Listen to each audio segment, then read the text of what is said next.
ಕೈಗಾರಿಕಾ ಭದ್ರತಾ ಪಡೆ ಯೋಧರು ಸೈಕ್ಲೋಥಾನ್ 2025 ಎನ್ನುವ ಹೆಸರಿನಲ್ಲಿ ಗುಜರಾತ್ನಿಂದ ಕನ್ಯಾಕುಮಾರಿಯವರೆಗೆ ಸಿಐಎಸ್ಎಫ್ ಸಿಬ್ಬಂದಿ ರ್ಯಾಲಿ ನಡೆಸುತ್ತಿದ್ದು ಮಂಗಳವಾರ ಸಂಜೆ ಮುರುಡೇಶ್ವರಕ್ಕೆ ಬಂದು ತಲುಪಿದ್ದಾರೆ.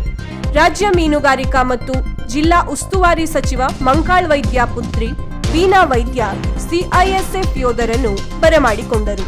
Cyclothon 2025 contingent commander Vibhu Singh Pratihar ಮಾತನಾಡಿ, ಸೈಕ್ಲೋಥಾನ್ 2025 ಅನ್ನು ಮಾರ್ಚ್ 7ರಂದು ಗುಜರಾತಿನಿಂದ ಆರಂಭಿಸಿದ್ದು, ಇದರ ಉದ್ದೇಶ ಕರಾವಳಿ ಪ್ರದೇಶಗಳಲ್ಲಿ ವಾಸಿಸುವ ಜನರಲ್ಲಿ ರಾಷ್ಟ್ರೀಯ ಭದ್ರತೆ ಬಗ್ಗೆ ಜಾಗೃತಿ ಮೂಡಿಸುವುದು, ಕಳ್ಳ ಸಾಗಣೆ, ವಿಶೇಷವಾಗಿ ಮಾದಕ ವಸ್ತುಗಳು, ಶಸ್ತ್ರಾಸ್ತ್ರಗಳು ಮತ್ತು ಸ್ಫೋಟಕಗಳ ಅಪಾಯದ ಬಗ್ಗೆ ಅರಿವು ಮೂಡಿಸುವುದರ ಜೊತೆಗೆ ಸ್ಥಳೀಯ ಸಮುದಾಯಗಳು ಮತ್ತು ಭದ್ರತಾ ಸಂಸ್ಥೆಗಳು ಸಿಐಎಸ್ಎಫ್ ನಡುವೆ ಉತ್ತಮ ಸಂಬಂಧ ಮೂಡಿಸುವುದಾಗಿದೆ.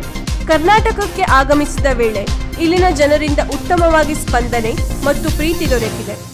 ಕಾರವಾರದಿಂದ ಅಂಕೋಲಾ, ಹೊನ್ನಾವರ, ಮುರುಡೇಶ್ವರಕ್ಕೆ ಆಗಮಿಸಿದ ವೇಳೆ ಸಚಿವ ಮಂಕಾಳ್ ವೈದ್ಯ ಹಾಗೂ ಅವರ ಪುತ್ರಿ ವೀಣಾ ವೈದ್ಯ ಅವರು ನಮಗೆ ಉತ್ತಮ ಸಹಕಾರ ನೀಡಿದ್ದು ಸಂತೋಷವಾಗಿದೆ ಎಂದರು. ಈ ಸಂದರ್ಭದಲ್ಲಿ ಮಾವಳ್ಳಿ ಪಂಚಾಯತ್ ಅಧ್ಯಕ್ಷೆ ನಯನಾ ನಾಯ್ಕ್, ಪ್ರಾರ್ಥನಾ ಹೋಟೆಲ್ ಮಾಲೀಕ ಈಶ್ವರ್ ನಾಯ್ಕ್, ಅವರ ಪತ್ನಿ Nirmala Naik, CISF deputy commandant Rajendra Prasad Pathak, assistant commandant Durgesh Kalal, group commandant Anoop Sinha ಸೇರಿದಂತೆ 125ಕ್ಕೂ ಹೆಚ್ಚು ಸೈಕ್ಲಿಂಗ್ ಸಿಐಎಸ್ಎಫ್ ಕಮಾಂಡೆಂಟ್ ಉಪಸ್ಥಿತರಿದ್ದರು.